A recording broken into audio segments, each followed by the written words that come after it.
जैसे विराट कोहली वो जीतता था तो फिर हमें छुपना पड़ता था। उस दिन तो हम जैसे शहर में जाते नहीं थे, नहीं जाते थे। अल्लाह और ओम एक ही नाम है, मगर उनने नहीं बोला अल्लाह का लेके ये मिटा दे, वो ओम नाम का उनको सीमत लगा दिया। भारत माता के, भारत माता के, वंदे वंदे वंदे। नमस्कार, कड़क के YouTube पेज पर आप सभी का स्वागत है। मैं सिद्धांत मिश्रा एक बार फिर गुजरात के मेहसाना जिले से आपके लिए खास रिपोर्ट लेकर आ रहा हूं। इस वक्त मैं मेहसाना जिले के सहकार नगर सोसाइटी में मौजूद हूं और मेरे पीछे जो आप सोसाइटी देख रहे हैं ये एक प्राइवेट बिल्डर द्वारा बनाई गई सोसाइटी है, लेकिन अब ये सोसाइटी मशहूर भी है उस कारण से, और आपको बताना भी चाहूंगा कि हम इस सोसाइटी में क्यों आए हैं, क्योंकि यहां पर जो हिंदू माइनॉरिटी है, हिंदू माइनॉरिटी कम्युनिटी है पाकिस्तान में, जिसको प्रताड़ित किया जाता है, जो अपना पाकिस्तान छोड़कर अपने देश अपने वतन वापस लौटे हैं, तकरीबन ऐसे 25 से 27 परिवार यहां पर रहते हैं। ये परिवार 2017, 18, 19 में यहां पर आए हैं और हम मेहसाना जिले से ये रिपोर्ट आपको इसलिए और दिखा रहे हैं क्योंकि हाल में गृह मंत्रालय ने एक नोटिफिकेशन निकाला जिसमें मेहसाना और आनंद, ये दो जिलों के डिस्ट्रिक्ट मजिस्ट्रेट्स को, डिस्ट्रिक्ट कलेक्टर को ये पावर दी गई कि वो अपने स्तर पर सिटीजनशिप एक्ट 1955 के तहत सिटीजनशिप दे सकते हैं नेचुरल प्रोसेस के थ्रू। यानी अब 5 से 6 सालों के भीतर यहां जो परिवार बसे हुए हैं, वेरिफिकेशन के बाद इनको कलेक्टर लेवल पे सिटीजनशिप मिल सकती है। तो अभी तक क्या होता था कि जो फाइल होती थी उसको मूव किया जाता था, वेरिफिकेशन होता था, फिर वो गृह मंत्रालय जाती थी, फिर मिनिस्ट्री ऑफ एक्सटर्नल अफेयर्स जाती थी, फिर फाइल एसपी लेवल के पास आती थी, फिर कलेक्टर उसको साइन करके सिटीजनशिप देते थे। अब क्या होगा कि अच्छा, ये 7वां ऐसा जिला है गुजरात के, से पहले 6 और जिलों में ये किया जा चुका है कि अब ये होगा कि कलेक्टर के लेवल पे सिटीजनशिप दी जाएगी। मेरे साथ यहाँ पे ऐसे तमाम लोग मौजूद हैं जो पाकिस्तान से आए हैं और सालों से यहाँ पर रह रहे हैं, बकायदा कलेक्टर के दफ्तर में लाइनें लगा रहे हैं, सुपरिटेंडेंट के दफ्तर में लाइनें लगा रहे हैं, पासपोर्ट ऑफिस में जा रहे हैं, कागज पत्तर के काम में सालों साल उलझे हुए हैं। इन तमाम लोगों को पाकिस्तान में प्रताड़ित किया जाता था, इन तमाम लोगों को के साथ मारपीट की जाती थी, लूट मार की वारदातें की जाती थी और तकरीबन 2 पुश्तों से पाकिस्तान में रह रहे थे। इनको मौका मिला, ये भारत आए, इन्होंने भारत में वीज़ा लिया, फिर उसके बाद लॉन्ग टर्म वीज़ा लिया और अब सिटीजन बनने के लिए ये सभी तैयार हैं। जब इनको 5 से 6 साल पूरा हो जाएगा तो ये सिटीजनशिप के लिए तैयार हो जाएंगे। ये बताइए कि जो गृह मंत्रालय ने, अमित शाह के अंडर में गृह मंत्रालय आता है, इन्होंने जो ये डिसीजन लिया है, जो निर्णय लिया, इसको आप कैसे देखते हैं और ये कितना महत्वपूर्ण है, क्योंकि और किस प्रकार की प्रताड़नाएं आप लोगों को पाकिस्तान में झेलनी पड़ती थी? जी, पाकिस्तान की तो तकलीफ बहुत झेल के आए हैं, मगर आज तो दुनिया में सारे टीवियों पे, मीडिया पे देख रहे हैं। मगर अभी जो हम जो आए हैं तो हमारे लिए तो अभी अमित शाह ने जो ये किया है और सुप्रीम कोर्ट ने आदेश दिया है कलेक्टर को, जो आज हमारी नागरिकता का, तो हमारे को 6-6 वर्ष हो गए हैं, 6-6 साल हो गए हैं, तो हमारे को इतना विश्वास हो गया है तो हम नागरिक बन जाएंगे और जहाँ नागरिक बन जाएंगे इसके बाद हमारी कोई तकलीफ नहीं रहेगी, कोई तकलीफ नहीं झेलना पड़ेगी। क्योंकि यहाँ हम हैं अभी तकलीफ बच्चों की खुशी है, हमारी भी खुशी है, मगर तकलीफ एक ही हमारी चल रही है क्योंकि कागज़ों पे हम जो चलते हैं तो कागज़ों पे इतना बनवा के हम थक गए हैं। इसलिए जितनी भारत सरकार से हो सके तो ये मेरे अमित शाह तक ये मेरी हाथ जोड़ है, तो वहाँ आवाज़ होना चाहिए, ये जाना चाहिए, क्योंकि हम ये तकलीफ़ें कागज़ों की करें या अपना पेट की करें, तो इसलिए ये कागज़ों की जो कायदे से थोड़ी हमारे लिए कम करी जाए तो हम आगे जी सकें। धर्म भाई से जब मैं मिला तो इन्होंने मुझे बताया कि जिस दिन सीएए कानून पास हुआ पार्लियामेंट से, उस दिन ये इतने खुश हुए कि इनको बीपी की दवाई खानी पड़ गई। हालांकि मैंने इनको बताया कि वो जो 2014 से पहले लोग आए हैं उनके लिए है, उसकी कैटेगरी में ये नहीं आते, पर उसके बाद भी इनको इतनी खुशी हुई। इन्होंने एक और बात मुझसे कही धर्म भाई ने कि अमित शाह जी तक मेरी ये बात जरूर पहुंचाइएगा कि जो कागज पत्तर का काम है, जो कागजी काम होता है वो बहुत ज्यादा हो जाता है, तो हम कमाएं या फिर कागज पत्तर के काम में उलझे रहें, और उसके लिए कई बार हमको पाकिस्तान वापस जाना पड़ता है, वहां लोग हमको फिर प्रताड़ित करते हैं। तो ये भी धर्म भाई ने बात हमें बताई। हमारा प्रयास ये है कि हमारे इस YouTube पेज के माध्यम से हम सरकार तक ये बातें पहुंचाना चाहते हैं कि सरकार की जो नीयत है वो साफ है, सरकार सिटीजनशिप देना चाह रही है, पर कागज पत्तर वाला जो काम है वो थोड़ा कम किया जाए। साथ ही साथ जल्द से जल्द इन परिवारों को अगर 5 से 6 साल का वक्त है तो और भी घटाया जा सकता है तो घटा दिया जाए, जिसमें धर्म भाई जैसे लोग, जय हो, इनमें हमारी इतनी खुशी हो जाएगी। खुशी देखिए, देखो खुशी हम तो नाचेंगे और झूमेंगे, इतनी खुशी हो जाएगी। जब 5 वर्ष में हो जाए तो हम सारे नागरिक हो जाएंगे और हमारे बच्चे भी नाचेंगे और भारत माता की जय भी करेंगे। बोलो भारत माता के, भारत माता के, वंदे वंदे वंदे। आप देख रहे हैं कि मैंने सिर्फ इनसे ये बात कही कि अगर ये जो टाइम है, जो टाइम फ्रेम है, घटाया जा सके तो देखिए कितनी खुशी हुई। सब उठ के आ गए और सबने बोला ये हो जाए तो इससे अच्छा तो कुछ हो ही नहीं सकता है। तो ये समस्या है यहाँ लोगों की। देखिए, आप भारत के नागरिक बन के आपने जन्म लिया तो आपको हो सकता है कई बार इस नागरिकता की अहमियत ना समझ में आए, पर जो इस नागरिकता के लिए को हासिल करने के लिए सालों तक जिन्होंने मेहनत की है वो इसका असली महत्व समझ पाते हैं। मेरे साथ मौजूद हैं, आपका मैं नाम भूल रहा हूं। दयाराम मुझे बता रहे थे कि जब इंडिया पाकिस्तान का मैच होता था और ये पाकिस्तान में थे तो इनको बहुत डर लगता था। इनको लगता था अगर इंडिया जीत जाएगी तो फिर से हम पे हमले होंगे, हमारे साथ लड़ाई करने आ जाएंगे।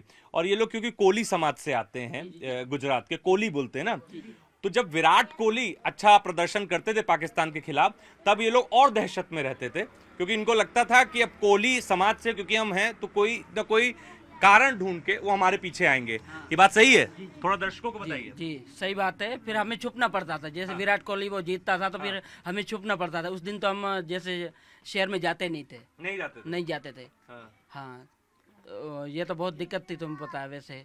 हाँ, तो बड़ी हमें खुशी होती है यार कि अपने देश में आए हैं और बड़ी खुशी से, शांति से दिवाली, होली, सारे त्योहार मनाते हैं। जी, बड़ी खुशी से, बड़े आनंद से गुजार।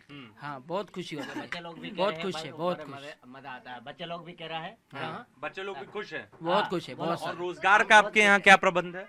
जी चल रहा है, बस रेडी वो चला रहे हैं। हाँ, सब्जी छोटा वोटा कर रहे हैं, बस गुजारा हो रहा। परमात्मा की दया, शुक्र। हाँ, दया। लेकिन वहाँ और क्या तकलीफें होती थी? अगर मैं आपसे कहूँ कि पाकिस्तान भी एक देश है, वहां आप रह रहे थे, आपने इस्लाम नहीं कबूला था, तो अगर आप इस्लाम ना कबूले बिना रहते तो क्या दिक्कतों का सामना करना पड़ा होता? प्रमुखता से 5 ऐसी हमको दिक्कत बताइए, ऐसी 5 समस्याएं बताइए जो आपको पाकिस्तान में फेस करनी पड़ रही थी। जी समझाने में 5 ऐसी तकलीफें जो आपको पाकिस्तान में हो रही थी जिससे आप देश छोड़ के आए। मैं ये बताता हूँ दयाराम भाई को, मेरे ऊपर जो तकलीफ गुजरी थी मैं अपना खुद की बता रहा हूँ। जो मैं पहले भी मैं ये भी बात बार बार बोल के आया हूँ, हर मीडिया आया है उनको बोल के आया हूँ मैं भाई। जो तकलीफ मेरे को बोला था मुसलमान ने, जो उनका गांव था उनमें मेरी दुकान थी, सिलाई मशीन का काम करता था मैं। तब वहाँ जो मैंने एक भगवान का नाम लिखा था ओम, तब वहाँ वो जो दुकान मालिक था वो मुसलमान था। उनने बोला ये ओम नाम मत लिख, ये मिटा दे और अल्लाह का नाम लिख। अल्लाह का नाम? हाँ, अल्लाह का। मैंने उनको समझाया, अरे सेठ जी ये जो है अल्लाह और ओम एक ही नाम है, मगर उनने नहीं बोला अल्लाह का लिख, ये मिटा दे। वो ओम नाम का उनको सीमेंट लगा दिया, सीमेंट लगा के मिटा दिया। यहाँ तो आप लोग खुले में जय श्री राम बोल रहे हैं। हाँ, एक दूसरे से जय श्री राम बोल रहे हैं। और दूसरा उन दुकान का जो मालिक था उनका भतीजा था ऐसे, मगर मैं नाम नहीं ले रहा हूँ। वो लोग मेरे से बोल रहे थे तू मुसलमान बन जा, 2-3 बार मेरे को बोला था। मगर मैंने जो पिछली बार उनको जवाब दिया, भाई मैं आप जो हो देश का मालिक हो, हमारा मालिक नहीं हो। उस दिन से मैंने निर्णय कर लिया, मेरे पास कुछ नहीं धन था मगर एक भैंस बकरी थी, वो बेच के मैं इंडिया चला आया। भैंस बकरी बेच के इंडिया चले आए। और आप बताइए कुछ, जब पाकिस्तान में आप थे तो कुछ ऐसा किस्सा, कुछ ऐसा वाकया कि जब जो वहाँ पे इस्लाम धर्म को मानते हैं वो कैसे दादागिरी करते हैं, कैसे लोगों को का धर्म परिवर्तन कराते, कुछ ऐसा वाकया हमें बताइए। नहीं, वाकया तो हमने बहुत देखे। वहाँ से मेरी 36 साल उम्र है, तो मैंने अपनी उम्र में जैसे 7-8 वाकये देखे मैंने। ये तो नहीं जो लड़कियों को उठा के ले जाना, बदसुरी करना, किसी की ज़बरदस्ती से धर्म परिवर्तन करना, उस हिसाब से हम डर के साए में जीते। हाँ, डर के साए में। तो फिर हमने सोच लिया कि यहाँ पे अब रहना नहीं। अच्छा, जब पुलिस के पास शिकायत करने जाते थे तो क्या जवाब मिलता था? नहीं, कुछ भी नहीं, कि कुछ रिजर्वेशन ऐसा नहीं कोई आता नहीं था। सुनता था, सुनता कोई नहीं था, आगे चलते ही नहीं, कुछ भी नहीं। विधायक, सांसद? नहीं, जो जिसके पास हम कुछ थोड़ी बहुत मजदूरी करते थे वो कुछ सपोर्ट करता, लेकिन उसकी भी आगे नहीं जाती थी, वो वहीं पे सिमट हो जाती थी। हाँ, यहाँ पे अब सब कोई सुनता है भारत में? यहाँ पर तो सब कुछ सुनता है भारत में। मीडिया आ रही है आपको कवर करने में? बात तो मीडिया की शुक्रगुजार हम मीडिया के हैं, जो हमारी जो भी बात है वो आगे ला के सबको सुना रहे हैं। जो हम तकलीफ जो बैठ के आए हैं ना, वो बता तो नहीं सकते। अब तो हम जैसे 4 सालों में हमने तो भुला ही दिया है कि अब जो पीड़ा थी हमारे अंदर, अब भारत माँ की गोद में आ गए हैं। तो बस अब आपको सिटीजनशिप चाहिए, परमानेंट सिटीजनशिप मिल जाए, तो वो तो जब 5 साल पूरे होंगे उसके बाद ही परमात्मा करे 5 साल से पहले हो जाए तो फिर सही बात है। हाँ, तो ये आपकी डिमांड है सरकार से। अच्छा, दादा को हिंदी आती नहीं है, पर मैं चाहता था ये बात करें क्योंकि इनके जो पिताजी थे उन्होंने ये फैसला लिया था कि हमें पाकिस्तान में रहना है। तो अब जो इनके बच्चे हैं जिनसे हमने बात किया, धर्म भाई और उनसे, वो कहते हैं कि दादाजी ने फैसला क्यों लिया था, क्यों वो भारत में नहीं रहे। तो बताया जाता है कि उस दौर में सिंध जो था वो प्रॉस्पेरस माना जाता था और वहां पे नदियां बहती थी, वहां खेती अच्छी थी, इसलिए ये फैसला लिया। क्यों दादाजी, आपने कभी नहीं सोचा कि आप वापस आओ भारत? भारत मैंने देखा ही नहीं हुआ था भारत। देखा ही नहीं आपने? हाँ, लेकिन ये आपके बच्चों ने फैसला लिया कि हमको भारत जाना हाँ, बच्चे ने लिया। बच्चे ने लिया हाँ, हम तो देखा नहीं है ना। ये देखिए, ये जो पूरा प्रोसेस है ना, ये लगता बड़ा आसान है बट होता नहीं है। और हर एक इसको एक क्रांति के तौर पे इसको देखना चाहिए कि आप एक मुल्क छोड़ के दूसरे मुल्क में आ रहे हैं रहने, अपना सब कुछ बेच के। ऐसे में आपको एक हीरो की जरूरत होती है, कैसा हीरो जो आपकी मदद कर सके। कन्नू भाई महसाणा जिले के वैसे ही एक शख्स हैं, एक वैसे ही हीरो हैं इन तमाम परिवारों के, जो इनके गारंटर बनते हैं, जो इनके इंडोर्सर बनते हैं और बाकायदा इनकी मोहर के बाद, इनके हस्ताक्षर के बाद कलेक्टर और सुपरिटेंडेंट वेरिफिकेशन शुरू करते। तो जो भी गारंटी ली वो इन्होंने ली है, क्योंकि राष्ट्रीय सुरक्षा का भी एक बड़ा मुद्दा है। तो आपसे समझते हैं कन्नू भाई, कितने सालों से इन परिवारों की आप मदद कर रहे हैं और कैसे ये आपके संपर्क में आते हैं, पहले तो ये बताइए, और कैसे पूरा प्रोसेस होता है? भाई साहब, पहले मैं दुबई था, जब दुबई थोड़े परिवार मेरे टच में थे, उसके बाद ये धर्मा भाई पहले वीज़ा लेके आए थे यहाँ पे, धर्म की वीज़ा लेके पहले। उसके बाद हमने यहाँ इंक्वायरी की सारी कि भाई कैसे प्रोसेस करनी है, वो सारी प्रोसेस में लगा पहले एक बार। तो यहाँ पे तो समझो कि गवर्नमेंट जो अपना ग्रेजुएटेड ऑफिसर होता वो भी डरता था, पाकिस्तान का नाम सूख के कोई सिग्नेचर नहीं करता था, उनको खाली मेरी पहचान देनी थी।